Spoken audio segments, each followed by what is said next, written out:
નમસ્કાર દર્શક મિત્રો, આપ જોઈ રહ્યા છો કે ન્યૂઝ અને સુપ્રભાત ગુજરાતમાં હું છું જીગર। દર્શક મિત્રો, નજર કરીએ હેડલાઇન પર। નરેશ પટેલ નહીં રહે હાજર પીએમના પ્રોગ્રામમાં, કે ન્યૂઝ પાસે એક્સક્લુઝિવ માહિતી। નરેશ પટેલ આ કાર્યક્રમમાં હાજરી આપવાના નથી। સરદાર સન્માન માટે આંદોલન મંડાણ થવા જઈ રહ્યા છે। પાટીદારોમાં વિરોધના સૂર ઉઠવાના શરૂ થયા।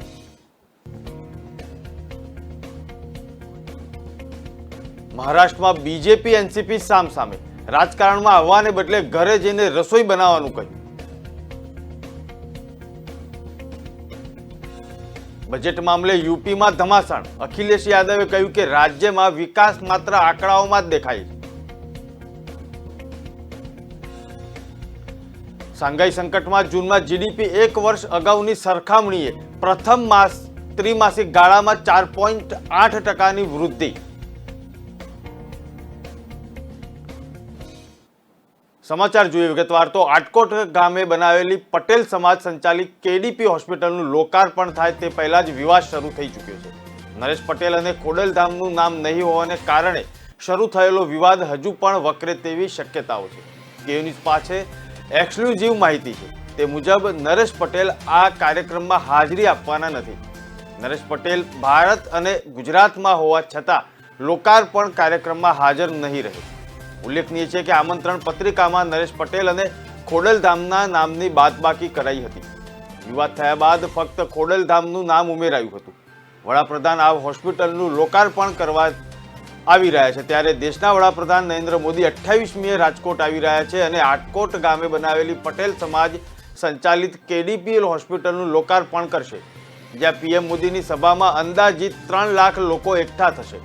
આ માટે વ્યવસ્થાના ભાગરૂપે 3500 સ્વયંસેવકોની સભા સ્થળ પર તૈનાતી રહેશે। નોંધનીય છે કે પોતાના અંગત કારણોસર ખોડલધામના ચેરમેન નરેશ પટેલ શનિવારે ગેરહાજર રહેશે। આટકોટ ખાતે નવનિર્મિત હોસ્પિટલ અને સભા સ્થળ તેમજ પાર્કિંગ સ્થળ માટે પોલીસનો ચુસ્ત બંદોબસ્ત ગોઠવવામાં આવ્યો છે। પીએમ મોદીના કાર્યક્રમ અંગે હોસ્પિટલના મેનેજિંગ ટ્રસ્ટી ભાજપના ઉપાધ્યક્ષ ભરત બોગરાએ પત્રકાર પરિષદનું આયોજન કર્યું હતું, જ્યાં તેમણે જણાવ્યું કે સૌરાષ્ટ્રના આરોગ્ય ક્ષેત્રે આ હોસ્પિટલ સ્વરૂપે મોટી ભેટ મળી છે। વડાપ્રધાન નરેન્દ્ર મોદીએ 4.5 વર્ષ પહેલા જાહેર સભા કરી હતી, ત્યાર પછી આગામી 28 તારીખે જાહેર સભાને સંબોધશે, જ્યાં તેમની સાથે કેન્દ્રીય આરોગ્ય મંત્રી મનસુખ માંડવિયા, કૃષિ મંત્રી પુરુષોત્તમ રૂપાલા પણ ઉપસ્થિત રહેશે। પ્રધાનમંત્રી આ કાર્યક્રમમાં એક પણ સરકારી બસનો ઉપયોગ કરવામાં નથી આવ્યો। 250 કરતાં વધુ ખાનગી બસમાં લોકો સ્વયંભૂ આવશે। આ ઉપરાંત હોસ્પિટલના અન્ય ટ્રસ્ટી પરેશ ગજેરાએ કહ્યું હતું કે શનિવારે સૌરાષ્ટ્રભરમાંથી 3 લાખ કરતાં વધુ લોકો લોકાર્પણ કાર્યક્રમમાં ઉપસ્થિત રહેશે, જે માટે સભા સ્થળની આસપાસ અને નજીક 500 વીઘા જમીનમાં પાર્કિંગની વ્યવસ્થા ઊભી કરાઈ છે। આ સાથે 600 બાય 1200 ફૂટનો વિશાળ મુખ્ય ડોમ અને જાહેર જનતા માટે 4 ડોમ તૈયાર કરવામાં આવ્યા છે। 4 હેલીપેડ તૈયાર કરવામાં આવે છે અને 1500 જેટલા સ્વયંસેવકો પાર્કિંગમાં અને ટ્રાફિક મેનેજમેન્ટ માટે સેવા આપશે, જ્યારે 2000 સ્વયંસેવકો બેઠક વ્યવસ્થામાં ખડે પગે રહેશે।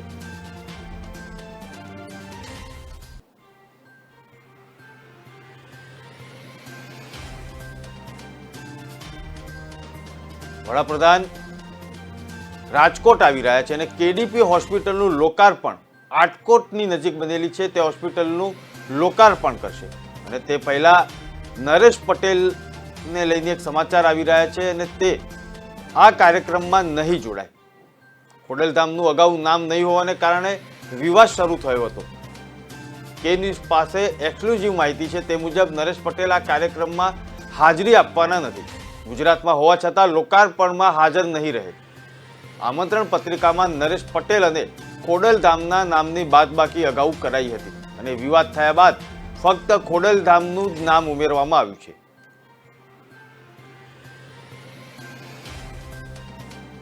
દેશના વડાપ્રધાન નરેન્દ્ર મોદી 28મીએ રાજકોટ આવી રહ્યા છે। આટકોટ ગામે બનાવેલી પટેલ સમાજ સંચાલિત કેડીપી હોસ્પિટલનું લોકાર્પણ કરશે। સમગ્ર માહિતી માટે અમારા નેટવર્ક હેડ વિનોદ દેસાઈ જોડાઈ ચૂક્યા છે। વિનોદભાઈ, સુપ્રભાત, સ્વાગત છે આપનું। સુપ્રભાત જીગરભાઈ। વિનોદભાઈ, આટકોટથી જે સમાચાર આવી રહ્યા છે અને ખોડલધામનું નામ પહેલા હતું નહીં અને ત્યાર પછી જે વિવાદ શરૂ થયો અને ખોડલધામનું નામ ઉમેરવામાં આવ્યું, પરંતુ નરેશ પટેલનું નામ પત્રિકામાં નથી અને તેને લઈને સમાચાર આવી રહ્યા છે કે તેઓ હાજર રહેવાના નથી.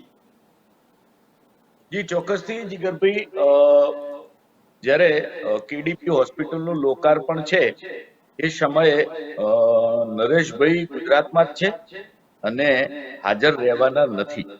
આ કન્ફર્મ ન્યૂઝ કે ન્યૂઝ પાસે છે, કારણ કે પત્રિકાને લઈને પહેલેથી જ વિવાદ જ્યારે ચાલી રહ્યો હતો. વચ્ચે એક સમાચાર એવા પણ હતા કે નરેન્દ્ર મોદીએ આમંત્રણ આપ્યું છે એટલે નરેશભાઈ જશે, પણ એ સમાચારોની પુષ્ટિ થઈ નથી.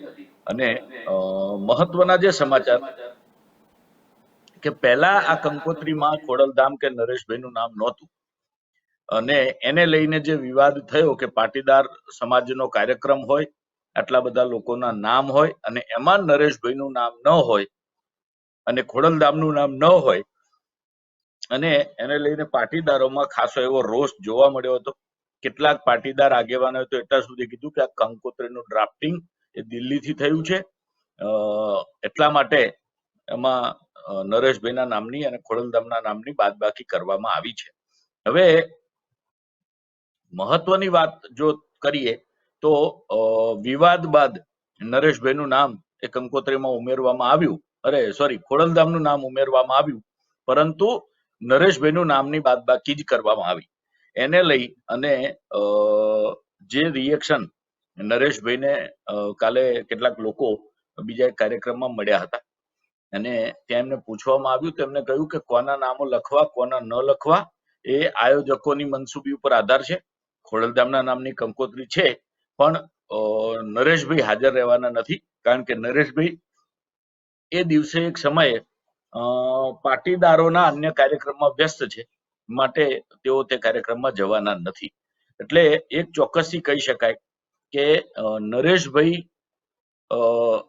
એ જે રીતે પોતાના સન્માન, અને કોઈ પણ વ્યક્તિ હોય માન સન્માનની તો પડી હોય, ત્યારે આવડું મોટું કદ હોય નરેશભાઈનું અને છતાં જો એમની કંકોત્રીમાંથી બાદબાકી કરવામાં આવે તે નરેશભાઈને તો ના ગમે, કારણ કે ઘણા બધા પાટીદાર યુવાનો અને પાટીદાર અગ્રણીઓને પણ આ વસ્તુ નથી ગમી, કારણ કે આવડી મોટી સંસ્થા પાટીદારોના રૂપિયાથી બનતી હોય, એમાં 600-700 લોકોના નામ લખાતા હોય અને નરેશભાઈના નામની જો બાદબાકી હોય તો એ સ્વાભાવિક છે કે નરેશભાઈ એ કાર્યક્રમમાં હાજરી ના આપે.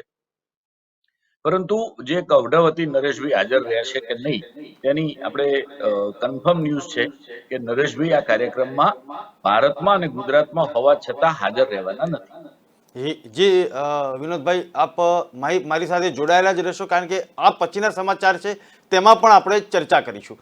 દર્શક મિત્રો, જે સમાચાર જે આવી રહ્યા છે તે ગુજરાતના એક નવા આંદોલનના મંડાણ થવા જઈ રહ્યા છે.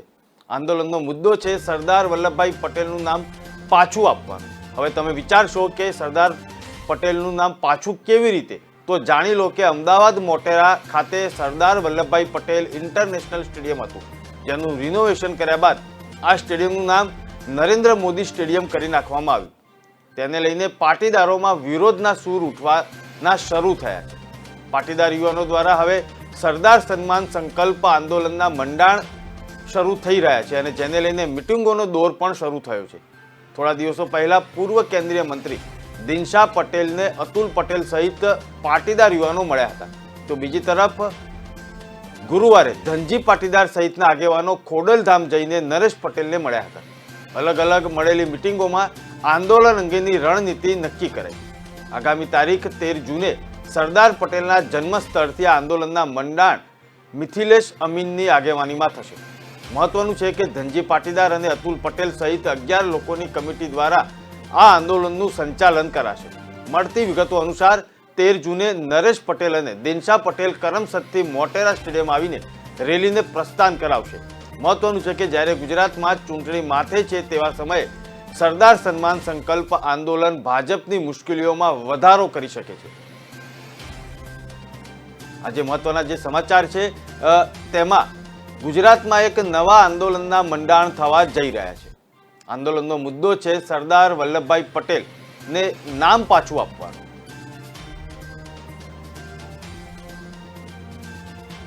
13 જૂને સરદાર પટેલના જન્મસ્થળથી આ આંદોલનના મંડાણ મિથિલેશ અમીનની આગેવાનીમાં શરૂ થશે.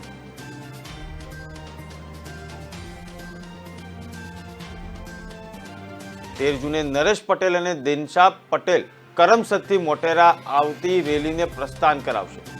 મહત્વનું છે કે જ્યારે ગુજરાતમાં ચૂંટણી માથે છે તેવા સમયે સરદાર સન્માન સંકલ્પ આંદોલન ભાજપની મુશ્કેલીમાં વધારો કરી શકે છે.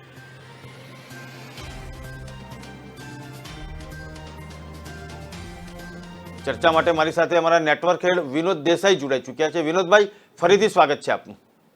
જી વિનોદભાઈ, ફરીથી જે સમાચાર છે એક નવા આંદોલનના અને સરદાર વલ્લભભાઈ પટેલનું નામ પાછું આપવાનું પાટીદાર સમાજ જે છે તે માગણી કરી રહ્યું છે.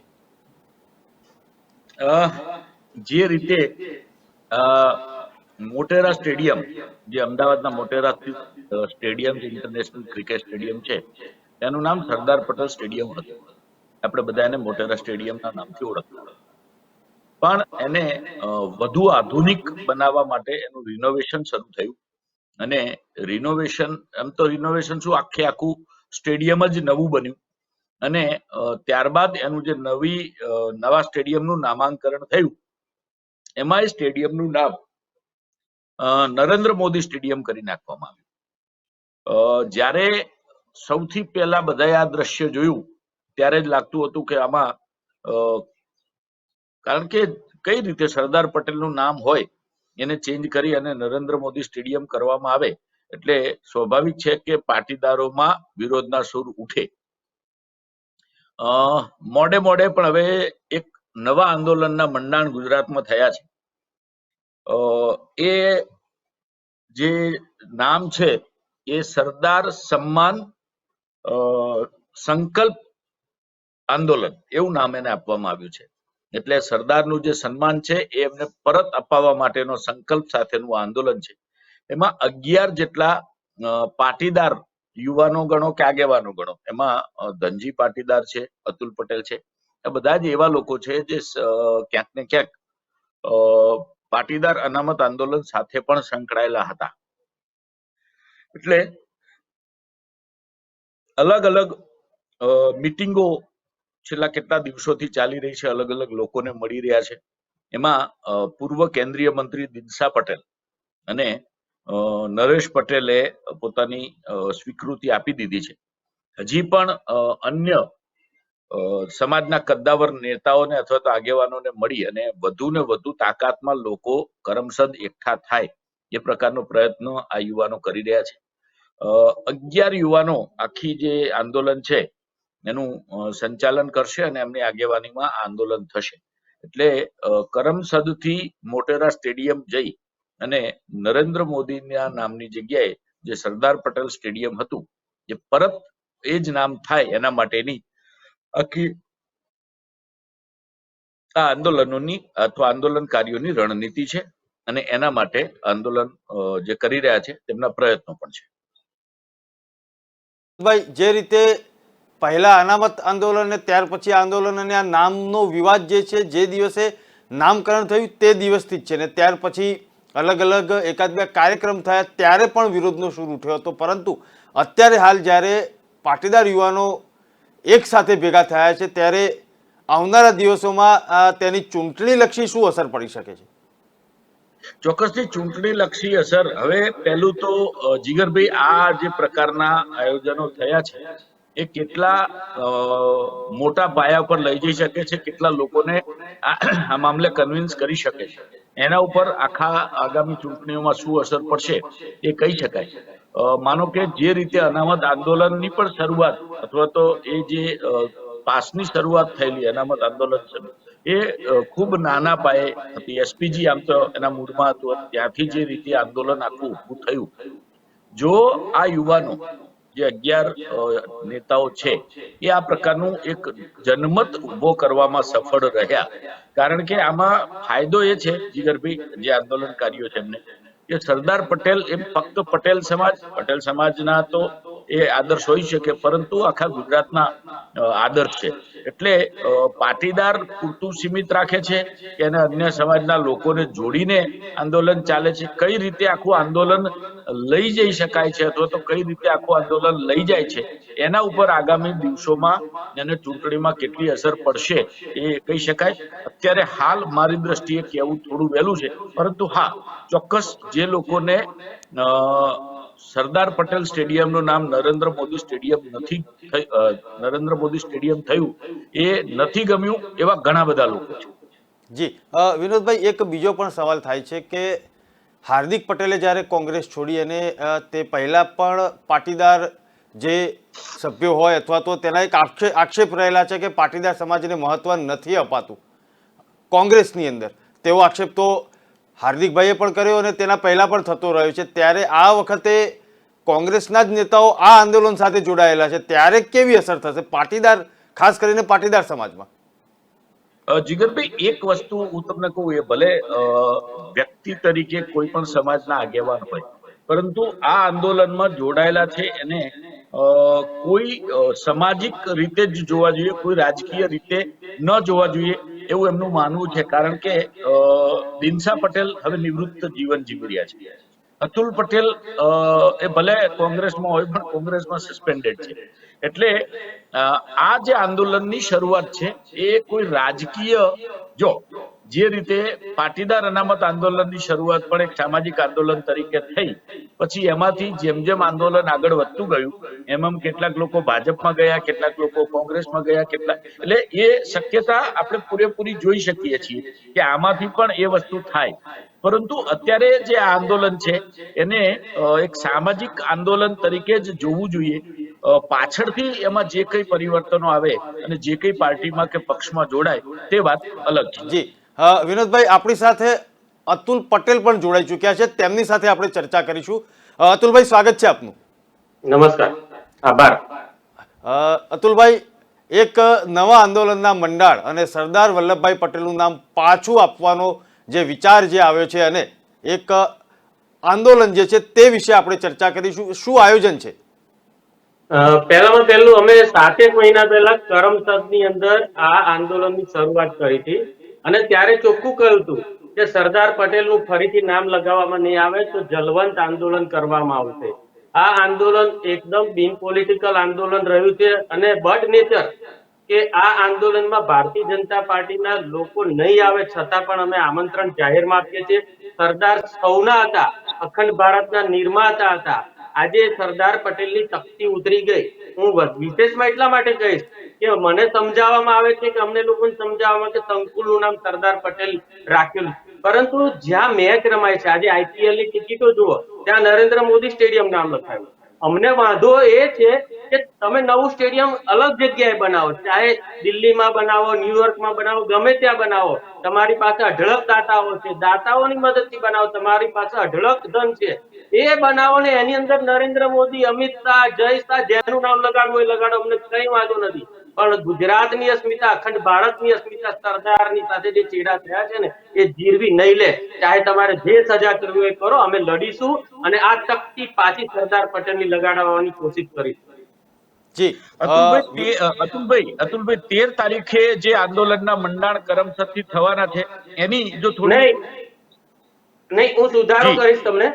આખા આંદોલનની રૂપરેખા એવી છે કે 6 જૂન સરદાર પટેલ સ્મારક શાહીબાગ ખાતે દિનસા પટેલ સાહેબની અધ્યક્ષ સ્થાને અમે લોકોએ એક પહેલામાં પહેલી પ્રાથમિક મીટિંગનું આયોજન કર્યું. એની અંદર વિસ્તૃત છણાવટ કરશે કે આંદોલનને આખા દેશમાં અને આખા ગુજરાતમાં કઈ રીતે લઈ જવાય. ત્યારબાદ અમારો એક પૂર્વ નિર્ધારિત કાર્યક્રમ 12 જૂન 1928 સરદારનું બિરુદ બારડોલીમાં મળ્યું હતું સરદાર વલ્લભભાઈ પટેલને, અને એ બારડોલીમાં 12 તારીખનું એક મહત્વ છે અને એના માટે અમે 12 તારીખના રોજ 12 જૂનના રોજ બારડોલીથી રેલી લઈને કરમસદ આવવાના છીએ અને બીજે દિવસે કરમસદથી નીકળીને મોટેરા સ્ટેડિયમ ખાતે આવવાના છીએ. અને હજુ વિનંતી કરીએ સરકારને કે આ મુદ્દો ખૂબ જ ગંભીર છે, જલ્દીથી લક્ષ લેવામાં આવે, નહીં તો પછી એવું ના કહેતા કે ગાંધીના ગુજરાતમાં તમે લોકોએ આવી રીતના કેમ આંદોલન કર્યું. જી. આશરે કેટલા લોકો અને કેટલા આગેવાનો, કારણ કે જે રીતે તમે નરેશભાઈ અને દિલશા પટેલને મળ્યા છો અને જોડવાની વાત કરી છે, તો આવા બીજા અન્ય સમાજના લોકો જોડાશે કે ફક્ત પાટીદાર સમાજને સાથે લઈને આંદોલન નહીં નહીં ચાલશે? નહીં, હું વિનંતી કરું, સરદાર સૌના હતા. અમારી સાથે અનુસૂચિત જાતિના મિત્રો પણ અમારી કમિટીમાં છે, લઘુમતી સમાજના પણ મિત્રો કમિટીમાં છે, ક્ષત્રિય સમાજના મિત્રો પણ કમિટીમાં છે. એટલે દરેક સમાજના છે સરદાર. સરદારની સીમા નથી. અખંડ ભારત 562 રજવાડા બનાવે એ બધા માટે બનાવે છે એમણે. એટલે સરદારની અસ્મિતાનો સવાલ છે. બધી વ્યક્તિ, નાત જાત જ્ઞાતિ ધર્મથી પર સરદાર અખંડ ભારતનું એક પ્રતીક છે અને એમની માટે લડવા માટે સૌએ બહાર આવવું જોઈએ. જી. કેટલા લોકો જોડાઈ શકે એવો અંદાજ આપે લગાવ્યો છે અને કેવા પ્રકારની તૈયારીઓ કરી છે? હું એની આમાં એવું છે કે આંદોલન છે, આંદોલનમાં ક્લિક કરી છે અમે લોકોએ. કેટલા લોકો જોડાય, પહેલામાં પહેલું તો જે સરદાર સ્મારક હોલ છે ને, એ હોલ પૂરો ભરાઈ જશે અને હોલની બહાર પણ મોટી સંખ્યામાં લોકો ઉપસ્થિત રહેશે. જ્યારે બારડોલીની રેલીની વાત કરીએ ત્યારે પ્રાથમિક ધોરણે અમારી પાસે આજે 101 કારનું બુકિંગ થઈ ગયું છે કે બારડોલીથી કરમસદ અને કરમસદથી મોટેરા, એટલું તો બુકિંગ થઈ ગયું છે. એટલે અમારું બુકિંગ થઈ રહ્યું છે અત્યારે. આ બાબત ખૂબ જ સંવેદનશીલ છે. એટલે અમે અમદાવાદની અંદર આ પ્રશ્ન ઉપસ્થિત થયો છે, એટલે અમદાવાદમાંથી મોટી સંખ્યામાં જનતા ત્યાં આવે એવું આયોજન કરી રહ્યા છે અને મને વિશ્વાસ છે કે સરદાર આપણા સૌના હતા. મોટી સંખ્યામાં લોકો ત્યાં આવશે.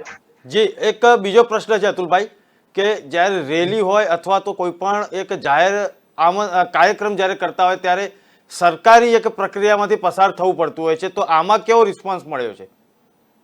સરકારની પાસે અમે તો જાહેરમાં જ કરેલું છે. અમે કુલડીમાં ગોળ ભાગતા નથી. કરમસદ કાર્યક્રમ કર્યો તોય જાહેરમાં કર્યો તો, સરદાર સાહેબના સ્ટેચ્યુના સાનિધ્યમાં કર્યો તો. બીજું આ જે મુવમેન્ટ અમે છેડી છે સોશિયલ મીડિયામાં જાહેરમાં જ મૂકીએ છીએ. અમે કુલડીમાં ગોળ ક્યારેય નથી ભાગતા. અને રહી વાત સરકારની, તો સરકારને અમે ખુલ્લી વિનંતી કરીએ છીએ, મીડિયાના માધ્યમથી વિનંતી કરીએ છીએ કે આ પગલું તમે લીધું ને એ એક ખૂબ જ બેક તમારે યુ ટર્ન મારવો જ પડશે. જેમ ખેડૂતોના 3 કાળા કાયદામાં યુ ટર્ન માર્યો, એવી રીતે આમાં પણ તમારે યુ ટર્ન મારવો જ પડશે.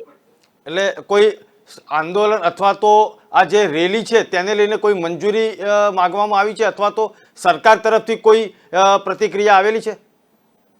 આ રેલી અમારી 12 જૂનના છે, બરાબર. 12 જૂને જે બારડોલીથી રેલી છે ને, એની રેલી માટે મંજૂરી નહીં, અમે જાણ કરવા માટે આપીશું પત્ર સરકારશ્રીને, પોલીસ અધિક્ષક શ્રીને, ભાઈ અમે આ રીતની રેલી રાખીએ છીએ. બાકી મંજૂરી ના મંજૂરી, સરદાર ગાંધી એના કાર્યક્રમ માટે મંજૂરી લેવાની ના, હરગીજ નહીં. આ કોઈ એવો બીજો વાયલન્સ કે ધાર્મિક કાર્યક્રમ નથી જેના માટે મંજૂરી લેવાની. આમાં તલવાર ધારિયા કે ભાલા કે બંદૂકો લઈને અમે નીકળવાના નથી કે અમારે એના માટે મંજૂરી માંગવાની. પણ જાણવા જો અમે લોકો એમને અમારું આવેદન આપીશું કે અમે આ કાર્યક્રમ કરી રહ્યા છીએ. જી, બંને મહાનુભાવો મારી સાથે જોડાયા તે બદલ આપનો ખૂબ ખૂબ આભાર. આભાર.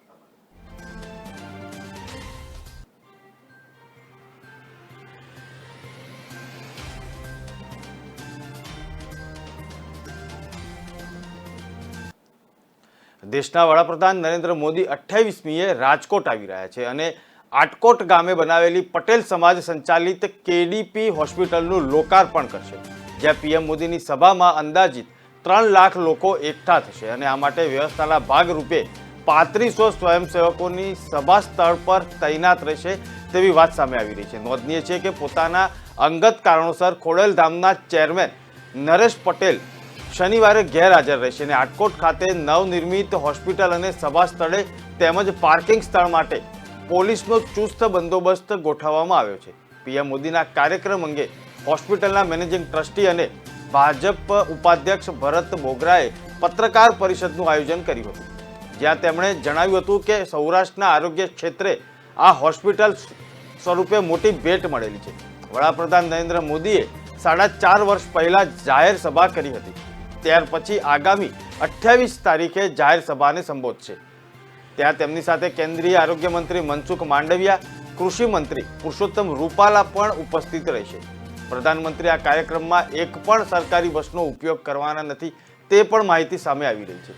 250 કરતાં વધુ ખાનગી બસમાં લોકો સ્વયંભૂ આવશે તેવી વાત સામે આવી રહી છે અને ઉપરાંત હોસ્પિટલના અન્ય ટ્રસ્ટી પરેશ ગજેરાએ જણાવ્યું છે કે સૌરાષ્ટ્રભરમાંથી 3 લાખ કરતાં વધુ લોકો લોકાર્પણ કાર્યક્રમમાં આવશે.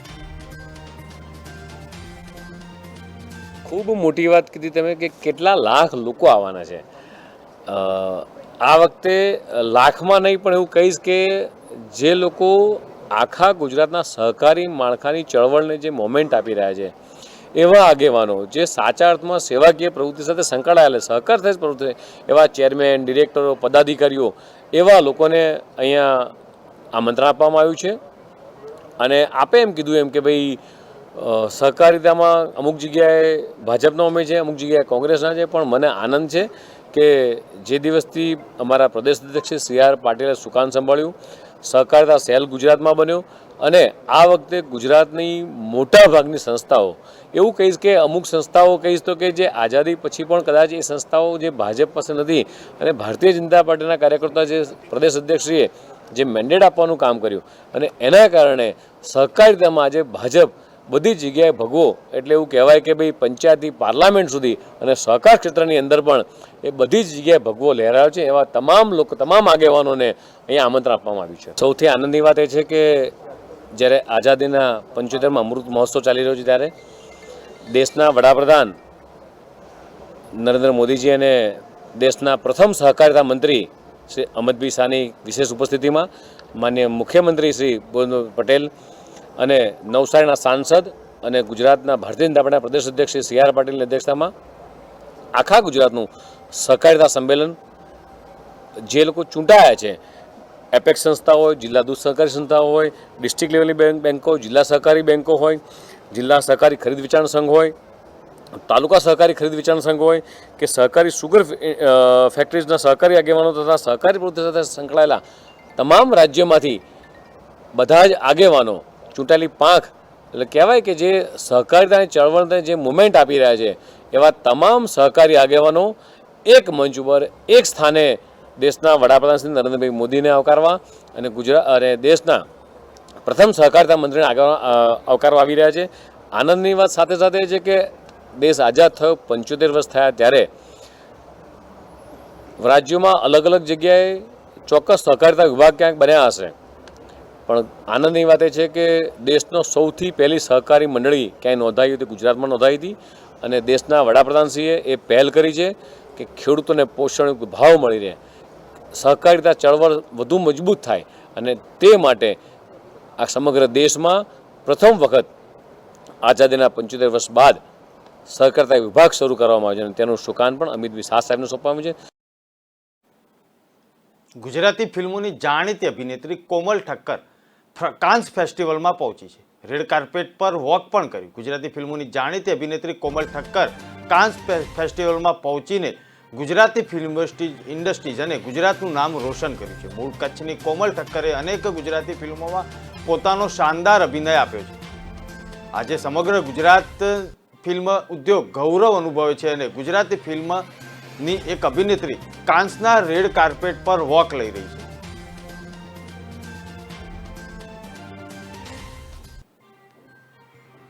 નમસ્કાર, હું છું કોમલ ઠક્કર અને આજે હું કાન્સ ફિલ્મ ફેસ્ટિવલમાં રેડ કાર્પેટ ઉપર વોક કરવાની છું. ખૂબ જ સારું લાગી રહ્યું છે. થેન્ક યુ સો મચ આટલું બધું લવ આપવા માટે, બિકોઝ તમારે જ બદૌલત હું આજે આ સ્ટેજ ઉપર પહોંચી છું અને આજે હું આપણા ઇન્ડિયાને રિપ્રેઝેન્ટ કરવાની છું, આપણા ગુજરાતને રિપ્રેઝેન્ટ કરવાની છું. As a Gujarati film actress હું વોક કરવાની છું. ખૂબ જ પ્રાઉડની વાત છે, બિકોઝ પહેલી વાર કોઈ Gujarati film actress red carpet ઉપર વોક કરે છે, એ બી કાન્સ ફિલ્મ ફેસ્ટિવલમાં. So once again, thank you so much. Gandhinagar મુખ્ય સચિવ પંકજ કુમારની અધ્યક્ષતામાં પ્રી મોન્સૂન પ્લાન તૈયાર કરવા માટેની બેઠક મળી હતી. આ બેઠકમાં કેન્દ્રીય સુરક્ષા એજન્સીઓ, NDRF, SDRF અને હવામાન વિભાગના અધિકારીઓ, કોસ્ટગાર્ડ, રેપિડ એક્શન ફોર્સના અધિકારીઓ તેમજ મહેસૂલ વિભાગ, કૃષિ વિભાગ, પશુપાલન વિભાગ, ઉર્જા વિભાગ અને પશુપાલન વિભાગના ઉચ્ચ અધિકારીઓ બેઠકમાં હાજર રહ્યા હતા. પ્રી મોન્સૂનની ડિઝાસ્ટર મેનેજમેન્ટ પ્લાન અપડેટ કરવા, તરવૈયા અને રેસ્ક્યુ ટીમોને તૈયાર કરવા, પૂરના કારણે સ્થળાંતર થયેલા હોય તેવા વિસ્તારો ચકાસી વૈકલ્પિક વ્યવસ્થા કરવા, નીચાણવાળા વિસ્તારોના ઝૂંપડાઓમાં વસતા નાગરિકોને ભારે વરસાદ કે પૂરની સ્થિતિમાં સમયસર ચેતવણી મળે અને સલામત સ્થળે ખસેડવા સુરક્ષિત સ્થળો ચકાસવા જીઈબી, પાણી પુરવઠા, સિંચાઈ અને એસટી વિભાગ સાથે સંપર્કમાં રહેવા અને ટેલિફોન નંબરો અપડેટ કરવા બેઠકમાં ચર્ચા કરવામાં આવી હતી. VGVCLના વીજ પુરવઠો જાળવી રાખવા, વાવાઝોડાને કારણે પડી ગયેલા ઇલેક્ટ્રિક થાંભલા ઊભા કરવા તેમજ વીજ પુરવઠો પૂર્વવત થાય તે માટે તમામ વ્યવસ્થાની તૈયારીઓ કરવા જણાવવામાં આવ્યું હતું. જેસીબી મશીન, બુલડોઝર, પાણીના ટેન્કર તેમજ મજૂરો તૈયાર રાખવા, જાનમાલના કિસ્સામાં મૃતદેહો સંભાળવા, સોંપવા અને નિકાલ કરવાની તૈયારીઓ રાખવા પણ બેઠકમાં ચર્ચા કરવામાં આવી હતી.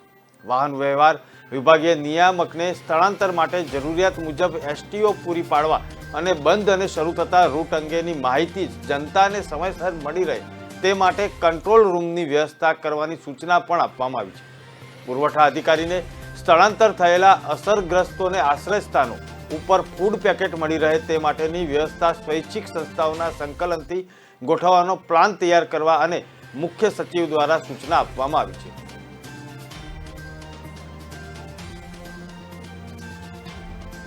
આજે માનનીય મુખ્ય સચિવ સાહેબના અધ્યક્ષસ્થાને પ્રી મોન્સૂન માટેની મોન્સૂનની તૈયારી માટેની મીટિંગ આજરોજ સમીક્ષા બેઠક થઈ. એમાં તમામ સ્ટેટ ગવર્મેન્ટના, રાજ્ય સરકારના તથા કેન્દ્ર સરકારના જે ડિપાર્ટમેન્ટ્સ છે, લાગતા વળગતા ડિપાર્ટમેન્ટ્સ છે, તમામ હાજર રહ્યા હતા. સમીક્ષામાં IMD દ્વારા, ઇન્ડિયન મેટ્રોલોજીકલ ડિપાર્ટમેન્ટ દ્વારા, NDRF, પછી આર્મી, નેવી અને એરફોર્સ એમના દ્વારા પ્રસ્તુતિકરણ કરવામાં આવી. જે સ્ટેટ ગવર્મેન્ટના ડિપાર્ટમેન્ટ્સ છે એમાં ખાસ કરીને home department, transportation port department, irrigation, water supply, water resources અને અન્ય સંલગ્ન ડિપાર્ટમેન્ટ્સ દ્વારા પણ રજૂઆત પ્રસ્તુતિકરણ કરવામાં આવી. અને IMDના જે પ્રિડિક્શન છે એ પ્રમાણે આ વર્ષે ચોમાસા સામાન્ય રહેશે, નોર્મલ રહેશે એવું એમનું આજની જે પ્રિડિક્શન છે અત્યારની. પૂર્વ તૈયારીના ભાગરૂપે તમામ જિલ્લાઓમાં કલેક્ટરશ્રીઓના અધ્યક્ષસ્થાને તૈયારીની જે બેઠકો છે એ ગયા અઠવાડિયા પૂર્ણ કરવામાં આવી. ઇરિગેશન ડિપાર્ટમેન્ટ દ્વારા પોતાના જે એસેટ્સ છે, ડેમ્સ વગેરે, એનું જે પ્રી ચેકિંગ કરવાનું હશે એ પણ પૂર્ણ કરવામાં આવી. દર્શક મિત્રો, સમય થયો છે વિરામનો. વિરામ બાદ ફરી મળીશું.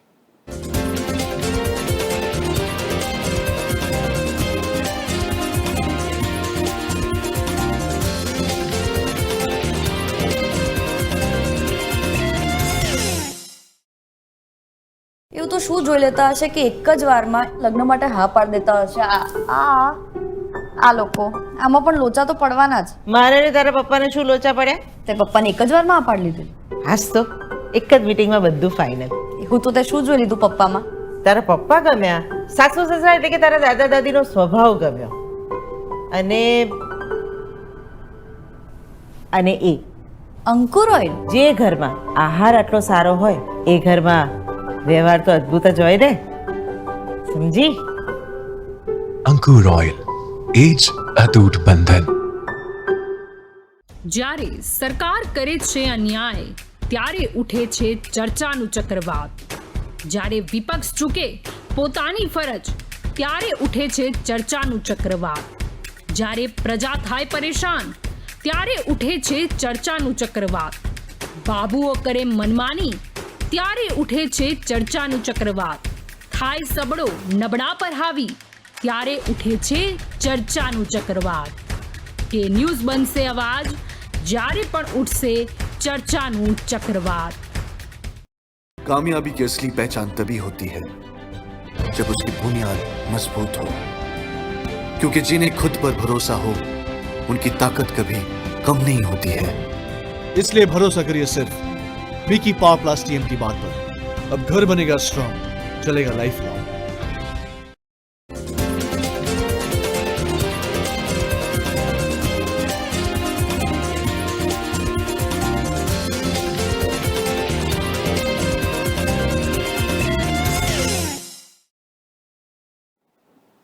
વિરામ બાદ સ્વાગત છે આપનું। આગળના સમાચાર જોઈએ તો વડાપ્રધાને કહ્યું છે કે પરિવારવાદને કારણે દેશના યુવાનો અને દેશની પ્રતિભાઓને રાજકારણમાં આવવાની તક નથી મળતી।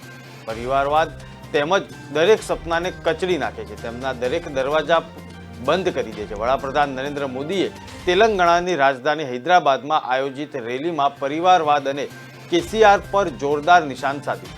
તેમણે કહ્યું કે સીએમ કે ચંદ્રશેખર રાવની અંધશ્રદ્ધા અને કહ્યું કે મને વિજ્ઞાનમાં વિશ્વાસ છે, તેવી જ રીતે યુપીના સંત સીએમ યોગી આદિત્યનાથમાં પણ મને વિશ્વાસ છે। સીએમએ કહ્યું કે પારિવારિક પ્રશ્નો માત્ર રાજકીય સમસ્યા નથી, પરંતુ લોકશાહી અને દેશના યુવાનોમાં સૌથી મોટો દુશ્મન પણ છે। ઇશારાઓમાં તેલંગાણામાં સત્તારૂઢ ટીઆરએસ સરકાર પર નિશાન સાધતા તેમણે વિકાસની તકો અને પરિવારના પક્ષોને હટાવવામાં આવ્યા છે તેવી વાત પણ કરી હતી। પરિવારવાદ વિરુદ્ધના અભિયાનને આગળ વધારવાની જવાબદારી તેલંગાણાના ભાઈ બહેનોની છે તેવું પણ તેમણે કહ્યું। તેલંગાણાના લોકો જોઈ રહ્યા છે, જ્યારે એક પરિવારને સમર્પિત પાર્ટીઓ સત્તામાં આવે ત્યારે પરિવારના સભ્યો કેવી રીતે ભ્રષ્ટાચારનો સૌથી મોટો ચહેરો બની જાય છે। તેલંગાણાના લોકો જોઈ રહ્યા છે અને પારિવારિક પક્ષો ફક્ત પોતાનો વિકાસ કરી રહ્યા છે, તેમના પરિવારના સભ્યોની तिजोरी भरी रहा है। तेलंगाणा आंदोलन परिवार माटे नहोतुं चाल्युं तेवुं पीएमए कह्युं। दायकाओ सुधी चालेला तेलंगाणा आंदोलन में हजारों लोकोए बलिदान आप्युं छे। आ बलिदान तेलंगाणा भविष्य माटे हतुं अने तेलंगाणा गौरव माटे पण हतुं तेवुं वडाप्रधाने जणाव्युं। तेलंगाणा आंदोलन एटला माटे शरू थयुं न हतुं के एक परिवार तेलंगाणाना विकासना सपनाने कचरी नाखतो रह्यो। वडाप्रधाने कह्युं के परिवारवादने कारणे देशना युवानो अने देशनी प्रतिभाओने राजकारणमां आववानी तक मळती नथी। परिवारवाद तेमना दरेक सपनाने कचरी नाखे छे। 21મી સદીના भारत माटे परिवारवादथी आजादी पारिवारिक पक्षोमां आजादीए पण संकल्प छे।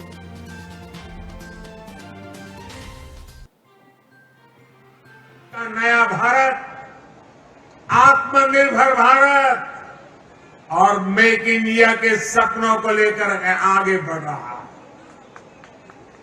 हमारे स्टार्टअप्स आज पूरी दुनिया में अपनी छाप छोड़ रहे हैं। आज हम दुनिया के तीसरे सबसे बड़े स्टार्टअप इकोसिस्टम है। अभी कुछ दिन पहले ही भारत का 100वां यूनिकॉर्न हमारे सामने आया है।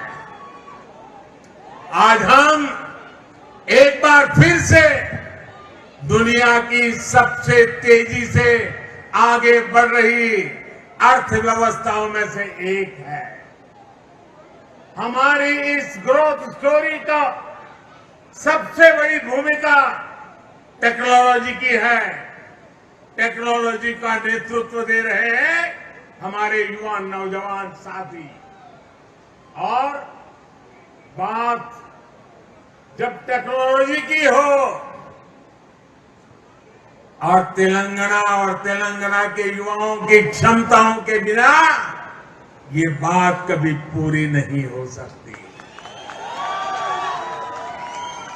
इस क्षमता के पूरे इस्तेमाल के लिए तेलंगाना को एक प्रोग्रेसिव और ईमानदार सरकार की जरूरत है। ये सरकार केवल भाजपा ही दे सकती है। साथियों, आधुनिक ज्ञान विज्ञान के इस युग में मैं तेलंगाना के लोगों को एक और बात के लिए भी सतर्क करना चाहता हूं। आज के इस युग में अभी भी 21वीं सदी में भी जो लोग अंधविश्वास के गुलाम बने हुए हैं, वो अपने अंधविश्वास में किसी का भी नुकसान कर सकते हैं। महाराष्ट्र बीजेपी अध्यक्ष चंद्रकांत पाटीले एनसीपी सांसद सुप्रिया सुलेने राजकारणमां आववाने बदले घरे जईने रसोई बनाववानुं कह्युं। તેમણે આ ટિપ્પણીથી હવે વિવાદ શરૂ થયો છે। પાટીલના આ નિવેદન બાદ રાજકારણ ગરમાયું છે અને એનસીપીએ પણ વળતો પ્રહાર કર્યો છે। પાટીલે મુંબઈમાં ભાજપ એકમની ચૂંટણીના અન્ય પછાત વર્ગો માટેની અનામતની માંગણીના વિરોધ દરમિયાન આ ટિપ્પણી કરી હતી। સુપ્રિયા સુળે પાર્ટીની બેઠકમાં કહ્યું હતું કે મધ્યપ્રદેશના મુખ્યમંત્રી દિલ્હી આવીને કોઈને મળ્યા હતા. મને ખબર નથી કે આગામી 2 દિવસમાં અચાનક શું થયું અને તેમણે ઓબીસી અનામત માટે લીલી ઝંડી મળી ગઈ. તે જ સમયે આ નિવેદન પર પલટવાર કરતા મહારાષ્ટ્ર બીજેપી અધ્યક્ષે કહ્યું કે તમે રાજકારણમાં કેમ છો? રાજનીતિ ન સમજતા હો તો ઘરે જઈને રસોઈ બનાવો. તમે રાજકારણમાં છો અને મુખ્યપ્રધાનને કેવી રીતે મળવું તે ખબર નથી. એનસીપીના રાજ્ય મહિલા પાંખના પ્રમુખ વિદ્યા ચૌહાણે કહ્યું કે તેમનું નામ લીધા જણાવ્યું કે એક વ્યક્તિ જેમણે વર્તમાન મહિલા ધારાસભ્યને ટિકિટ નકારી હતી તેના મત વિસ્તારમાંથી ચૂંટણી લડી હતી અને 2 વખત સંસદ રત્ન એવોર્ડથી સન્માનિત મહિલા સાંસદ સાથે તેઓ ગેરવર્તન કરી રહ્યા છે. तो कानून मालूम है, उसके बारे में हर एक को अधिकार है जो बाबा साहब अम्बेडकर ने दिया है. ये दूसरा कोई कह नहीं सकता हाँ चलो अभी आप घर पे बैठो. तो मैं भी, किसने कहा आपको? हाँ तो मैं उनको बताता हूँ आप जाके कोल्हापुर में बैठो घर में. चलेगा क्या? चलेगा क्या? नहीं चलेगा. नहीं तो आप ब्रेकिंग न्यूज अजित पवार ने दादा को बताया कि आप अभी घर पे जाओ और घर में बैठो. ऐसा नहीं, मैं भी नहीं उनको कह सकता और वो भी मेरे बहन को नहीं कह सकते. उनको वो अधिकार नहीं है. लोगों में लोगों को है. लोगों को किसको वहां बिठाना, किसको नहीं बिठाना, किसको पराजय, किसका पराजय करने का है, किसका जय करने का है, वो तो मतदार का अधिकार. तसंच ग्रामीण भागामध्ये हे जमत नसेल तर सोड बघू हे असं म्हणण्याची पद्धत आहे. त्यात सुप्रियाताईंबद्दल बिलकुल अनादर नाही. जेव्हा जेव्हा सुप्रियाताईंना मी भेटतो तेव्हा खूपच आदराने एकमेकाची चौकशी करतो आणि त्यामुळेच सुप्रियाताई काल माझ्या ह्या म्हणण्याचा जो ज्याला म्हणतात की पराचा कावळा केला गेलेला आहे त्याच्यावर सुप्रियाताई खूप सकारात्मक रिॲक्ट झालेला आहे किंवा दादाला हे म्हणण्याचा त्याचा अधिकार आहे. आणि त्यामुळे विद्या चव्हाण डायरेक्ट म्हणणार की हे स्त्रीद्वेष्टे आहे. त्याचा काय स्त्रीद्वेष्टेचा काय संबंध आहे? हां चला स्वयंपाक विषय काढून टाकू. आपण एवढंच म्हटलं ना की जर तुम्हाला हे ट्रिपल टेस्ट कळत नसेल, ओबीसी पॉलिटिकल आरक्षण मिळवता येत नसेल तर घरी जा. आणि त्यामुळे सदानंदजी तुमच्या पत्नीचाच नाही तर कोणाचाच अनादर करण्याचा माझा स्वभाव नाही. त्या ओबीसी समाजाच्या प्रेमापोटी हा संताप मी व्यक्त केला. त्या ओबीसी समाजाला खूप आनंद झाला की दादाने सात्विक संताप व्यक्त केला. जमत नसेल तर घरी जा. आणि त्यामुळे याचं एवढं अवडंबर घालण्याचं कारण नाही. हरकत नाही, लोकशाहीमध्ये सगळ्याची तयारी ठेवायची असते. हां मी नेहमी म्हणत असतो कालचक्र फिरत असतं. आता त्यांना कालचक्र वगैरे मान्य नाही कारण त्यांना अनुनय करायचं आहे ना, अपीजमेंट करायची आहे. त्यामुळे कालचक्र मान्य नाही. कालचक्र फिरत असतं कधी वर कधी खाली. त्यामुळे कोण कोणाला मसनात पाठवेल हे त्या निवडणुकीत ठरेल. कालही म्हटलं की शिवसेनेने 2 लढवायच्या का आणखीन एक 3 लढवायची हा त्यांचा विषय आहे. યોગી સરકારે તેમનું પ્રથમ બજેટ રજૂ કર્યું. તેના જવાબમાં સપાના પ્રમુખ અખિલેશ યાદવે કહ્યું કે રાજ્યમાં વિકાસ માત્ર આંકડાઓમાં જ દેખાઈ રહ્યો છે, જ્યારે સત્ય એ છે કે યુવાનો બેરોજગાર છે. ભાજપ સરકારમાં મોંઘવારી અને બેરોજગારીથી લોકો પરેશાન છે. યુવાનો પાસે નોકરી નથી. બાળકોનું શિક્ષણ સંપૂર્ણપણે ખોરવાઈ ગયું છે. અખિલેશ યાદવે કહ્યું કે સરકારે વચન આપ્યું છે કે 2022 સુધીમાં ખેડૂતોની આવક બમણી કરવામાં આવશે, પરંતુ એવું કાંઈ થયું નથી. વૃદ્ધિ માત્ર આંકડાઓમાં જ દેખાઈ રહી છે. સાથે જ માયાવતીએ તેને ઘસાઈ ગયેલું બજેટ ગણાવ્યું છે. તેમણે ટ્વીટ કર્યું અને પ્રથમ દ્રષ્ટિએ યુપી સરકારનું બજેટ એ જ ઘસાઈ ગયેલું અને અવિશ્વસનીય છે. ખાસ કરીને રાજ્યમાં ગરીબી, બેરોજગારી અને અનેક કિસ્સાઓના જનહિત અને લોકકલ્યાણમાં આંધળા કૂવા સમાન છે, જેને કારણે લોકોના ગરીબ જીવનમાંથી મુક્તિ મળવાની શક્યતાઓ ઘટી રહી છે. યુપીના કરોડો લોકોના જીવનમાં અચ્છે દિન લાવવા માટે કહેવાતી ડબલ એન્જિન સરકાર પ્રાથમિકતાના ધોરણે જ પાયાના કામો કરવા જોઈતા હતા અને તે ક્યાં હતા એ વખતે સ્પષ્ટપણે ઈરાદોનો અભાવ છે. અને હવે આવી નીતિ ક્યાંથી બનાવાશે અને જનતાની આંખમાં ધૂળ નાખવાની રમત ક્યાં સુધી ચાલશે તેવો સવાલ પણ અખિલેશ યાદવે કર્યો હતો. सरकार ने पिछले 5 साल में जो अपना घोषणा पत्र जारी किया था उसमें ये कहा गया था कि 2022 तक किसानों की आय दोगुनी हो जाएगी. आज हम 2022 में हैं, 6वां बजट पेश हो रहा है.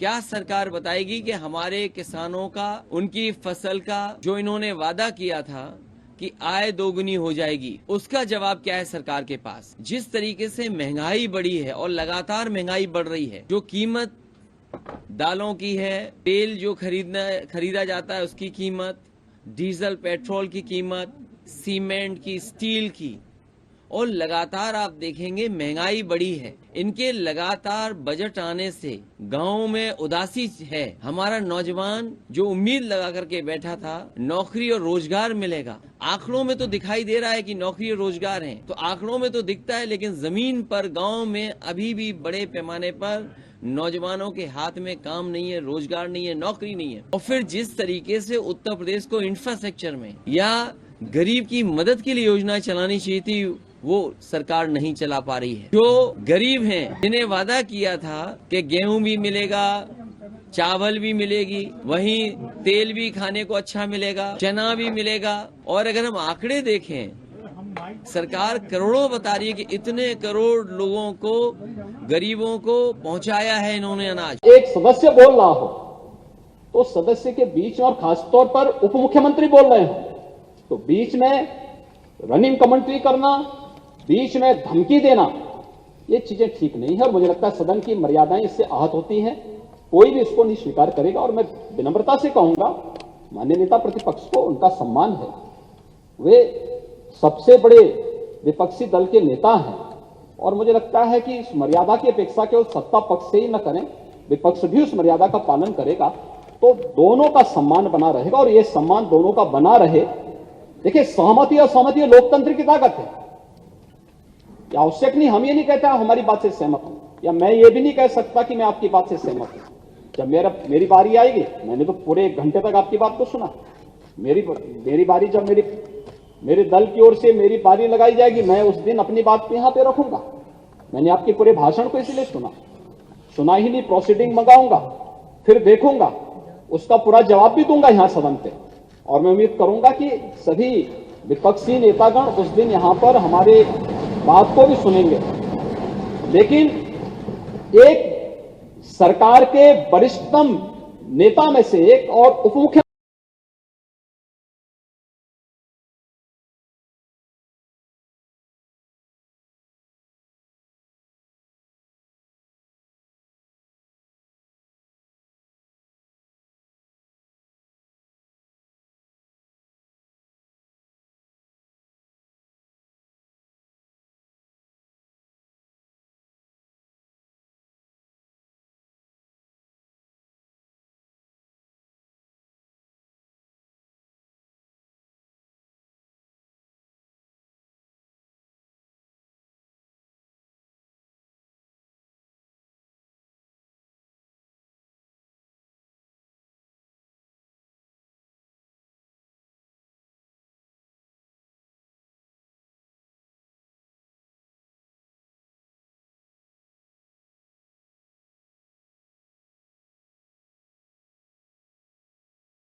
રાજ્યના મુખ્યમંત્રી રાજ્યપાલ નહીં પરંતુ કુલપતિ બનશે। સરકાર ટૂંક સમયમાં તેને લાગુ કરવા માટે એક બિલ રજૂ કરશે। ગુરુવારે રાજ્યના ઉચ્ચ શિક્ષણ પ્રધાન બાસુએ વાત કરી। તેમણે કહ્યું કે રાજ્ય મંત્રીમંડળે આ પ્રસ્તાવને મંજૂરી આપી દીધી છે। પશ્ચિમ બંગાળમાં રાજ્ય સરકાર હેઠળ 36 યુનિવર્સિટીઓ કાર્યરત છે, 12 ખાનગી યુનિવર્સિટીઓ છે। અને બસુએ કહ્યું કે રાજ્ય મંત્રીમંડળે મુખ્યમંત્રીને રાજ્યપાલને બદલે રાજ્યની તમામ યુનિવર્સિટીઓના કુલપતિ બનવાના પ્રસ્તાવને મંજૂરી આપી દીધી છે। આ પ્રસ્તાવને ટૂંક સમયમાં વિધાનસભામાં બિલ તરીકે રજૂ કરવામાં આવશે। હાલ રાજ્યપાલ તમામ યુનિવર્સિટીના કુલપતિ છે। ધનખડ સાથે જૂની દુશ્મનીનું કારણ એ જ હતું કે થોડા દિવસો પહેલા બંગાળમાં યુનિવર્સિટીઓના કુલપતિની નિમણૂકને લઈને ખેંચતાણ ચાલી રહી હતી। તાજેતરમાં જ રાજ્યપાલ જગદીપ ધનખડ પણ રાજ્ય સરકારની સંમતિ વિના અનેક કુલપતિઓની નિમણૂક કરવાનો આરોપ લાગ્યો હતો, જે બાદ રાજ્યપાલની સત્તા ઘટાડવાની આ મોટી કવાયત હાથ ધરાઈ છે। ગયા મહિને તામિલનાડુમાં પણ આવું જ પરિવર્તન કરવામાં આવ્યું હતું, જ્યારે તામિલનાડુએ રાજ્ય સરકારને યુનિવર્સિટીઓમાં વાઇસ ચાન્સેલરની નિમણૂક કરવાની સત્તા આપતો ખરડો પસાર કર્યો હતો.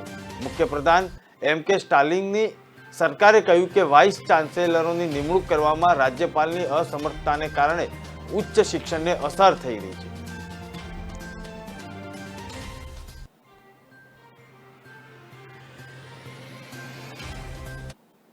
થોડા દિવસ પહેલા જ 20 વર્ષીય બંગાળી એક્ટ્રેસ પલ્લવી ડેએ ઘરમાં પંખા સાથે લટકીને આત્મહત્યા કરી હતી.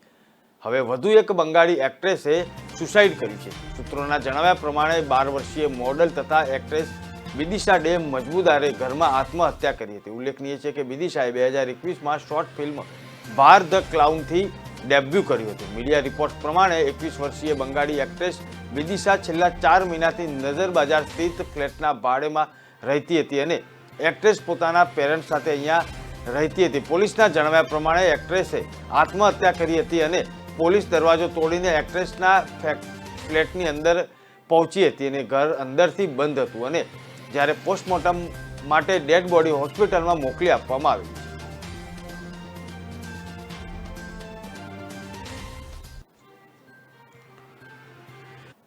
દર્શક મિત્રો, સમય થયો છે વિરામનો. વિરામ બાદ ફરી મળીશું.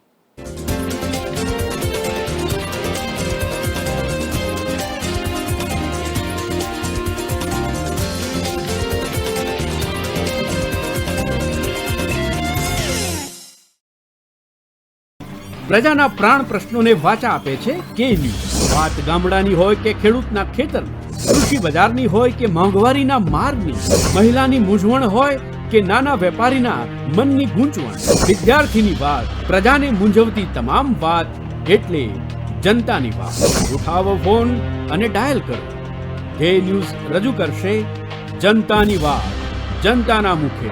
દર રવિવારે સાંજે 7:30 થી 9:30 મેરેથોન માહિતી રજૂ કરતો ફોન ઇન કાર્યક્રમ જનતાની વાત.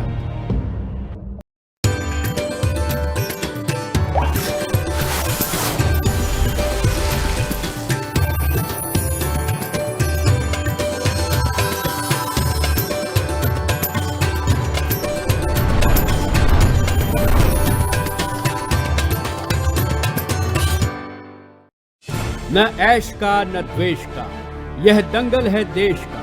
सुलगती समस्याओं के जुलसते सवालों का होगा दंगल देश का.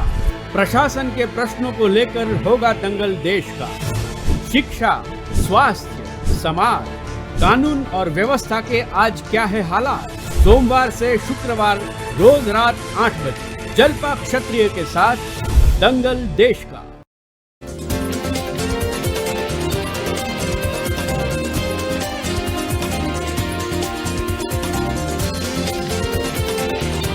न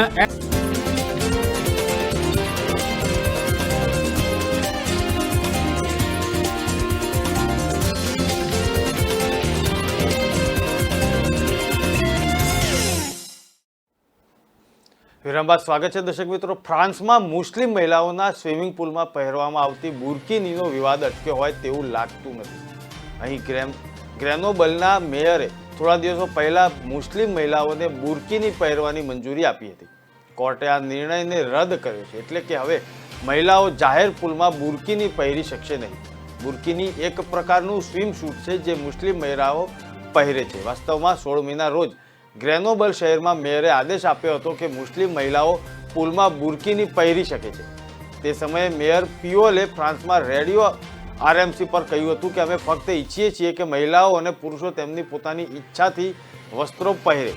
ફ્રાન્સમાં બુરકીનીનો મુદ્દો હંમેશા ચર્ચા અને વિવાદનો રહ્યો છે. તેને લઈને અનેક વખત વિવાદો પણ થયા છે. તાજેતરના કિસ્સામાં ગૃહપ્રધાન ગેરાલ્ડ ડાર્મિનીએ ગ્રેનોબલના મેયરના નિર્ણયને ફગાવી દેતા તેને ઉશ્કેરણીજનક ગણાવ્યો છે. કોર્ટના નિર્ણય બાદ ગેરાલ્ડ ડાર્મિનીને કહ્યું હતું કે ગ્રેનોબલ શહેરના મેયરે તેમને બુરકીની પહેરવાની મંજૂરી આપી છે જે ધર્મ નિરપેક્ષતાને નબળી પાડશે. કોર્ટ જે નિર્ણય લીધો છે તેમે 2021માં લાવવામાં આવેલા અલગતાવાદ કાયદા પર આધારિત હતો. 16મી મેના રોજ ડાર્મિનીએ પણ મેયરના નિર્ણયને ફ્રાન્સની બિનસાંપ્રદાયિકની વિરુદ્ધ ગણાવ્યો હતો. તેમણે એમ પણ કહ્યું હતું કે તેને કોર્ટમાં પડકારવામાં આવશે. આ કાયદા હેઠળ સરકાર સ્થાનિક પ્રશાસનના નિર્ણયોને પડકારી શકે છે. વાસ્તવમાં ફ્રાન્સમાં ધર્મનિરપેક્ષતા પર ખૂબ જ કડક કાયદા છે. જો સ્થાનિક પ્રશાસન કે રાજ્ય સરકારો તેમની વિરુદ્ધ કોઈ નિયમ બનાવે તો કેન્દ્ર સરકાર તેને કોર્ટમાં પડકારે છે અને કોર્ટ આ નિયમને રદ કરે છે. આ કાયદા હેઠળ ગ્રેનોબલમાં બુરકીની અંગે મેયરના નિર્ણયને પલટાવવામાં આવ્યો. બુરખા પર પ્રતિબંધ મૂકનારો ફ્રાન્સ પ્રથમ યુરોપિયન દેશ બન્યો હતો. રાષ્ટ્રપતિ નિકોલસ આ પ્રતિબંધ લગાવ્યો હતો અને તેમનું માનવું છે કે હિજાબ કે બુરખો એ મહિલાઓ પર અત્યાચાર છે અને ફ્રાન્સમાં તેને કોઈ પણ કિંમતે મંજૂરી આપી શકાય નહીં.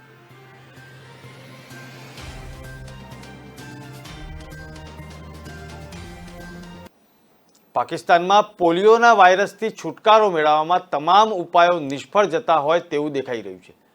આ વર્ષે ચોથો કેસ મળ્યો છે અને WHO તેને લઈને ચિંતિત છે. ખૈબર રાજ્યના ઉત્તર વર્જિસ્તાનના જિલ્લામાં 13 મહિનાના બાળકને પોલિયો હોવાનું નિદાન થયું છે. પાકિસ્તાન ઉપરાંત પાડોશી દેશ અફઘાનિસ્તાનમાં પણ પોલિયોના કેસ નોંધાયા છે. આ બંને દેશ છે જે હવે દુનિયામાં જ્યાં દર વર્ષે ભયાનક વાયરસથી બાળકોના જીવ બરબાદ થઈ રહ્યા હતા અને પાકિસ્તાનના અખબારના અહેવાલ મુજબ ગયા વર્ષે ખૈબરના ઉત્તર વજીસ્તાનમાં પોલિયોના 2 કેસ નોંધાયા હતા. આ વખતે 13 મહિનામાં મીર અલીમાં પોલિયોનો વાયરસ જોવા મળી રહ્યો છે. રિપોર્ટ અનુસાર સૌથી આશ્ચર્યજનક વાત એ છે કે આ બાળકને પોલિયોની ઓરલ વેક્સિન પણ આપવામાં આવી હતી. આમ છતાં તે પોલિયોગ્રસ્ત હોવાનું જાણવા મળ્યું છે. આરોગ્ય એજન્સીઓએ આ મામલે તપાસ કરી છે. સરકાર આ મામલે રિપોર્ટ પણ માંગી રહી છે. ખૈબર નોર્થ અને સાઉથ વજીરિસ્તાનમાં ઉપરાંત ડેરા ઇસ્માઇલ ખાન, બન્નુ ટેન્ક અને લક્કી મારવાડ જિલ્લામાં પણ અગાઉના કેસ નોંધાતા આવેલા છે. એપ્રિલ અને મે મહિનાની શરૂઆતમાં 2 કેસ નોંધાયા હતા. રિપોર્ટ અનુસાર ઉત્તર વર્જિસ્તાન કેટલાક વધુ કેસ સામે આવી શકે છે. આ માટેના 2 કારણો મહત્વના છે. પહેલું, અહીંના લોકો પોલિયો રસીકરણ કરાવવામાં બેદરકારી રાખી રહ્યા છે. બીજું, રસીકરણ પછી આંગળી અથવા નિશાન ચિહ્નિત કરશો નહીં. ખૈબર અફઘાનિસ્તાનની સરહદ પર છે અને ચેકપોસ્ટ પર પોલિયોનું ઓરલ ડ્રોપ પણ આપવામાં આવી રહ્યા છે. આમ છતાં મોટા ભાગના કેસ અહીંથી જ આવી રહ્યા છે. આ વર્ષે વિશ્વનો આ 5મો કેસ છે અને 2022માં અત્યાર સુધીમાં 5 કેસ સામે આવ્યા છે. તેમાંથી 4 પાકિસ્તાન અને 1 અફઘાનિસ્તાનના કેસ છે. પાકિસ્તાનના સ્વાસ્થ્ય મંત્રી અબ્દુલ કાદિરે કહ્યું છે કે દુનિયામાં 99% વાયરસ પર નિયંત્રણ આવી ચૂકેલું છે. પાકિસ્તાનમાં હજુ પણ કેસ સામે આવી રહ્યા છે. તે અમારી કમનસીબી છે.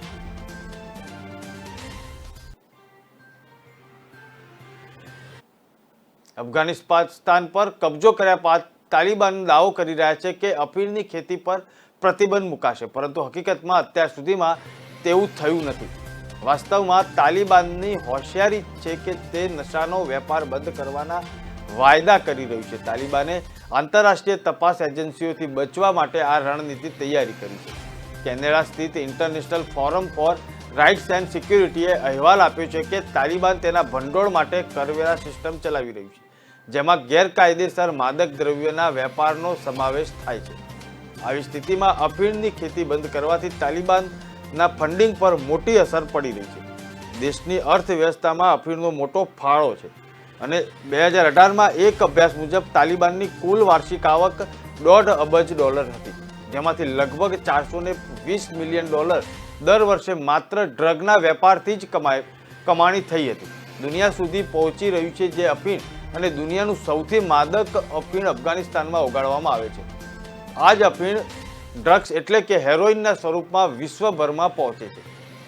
એક રિપોર્ટ અનુસાર અંદાજે વાર્ષિક $1.5 થી $3 અબજ સુધીની નિકાસ કિંમતને કારણે અફઘાનિસ્તાન ટૂંક સમયમાં હેરોઇનનો મોટો સપ્લાયર બની જશે.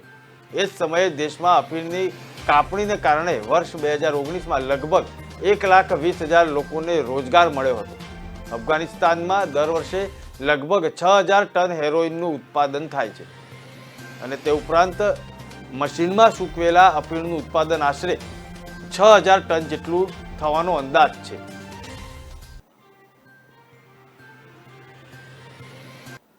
દર્શક મિત્રો, અત્યાર સુધીના સમાચારમાં આટલું જ. ફરીથી મળીશું, ત્યાં સુધી મને રજા આપશો.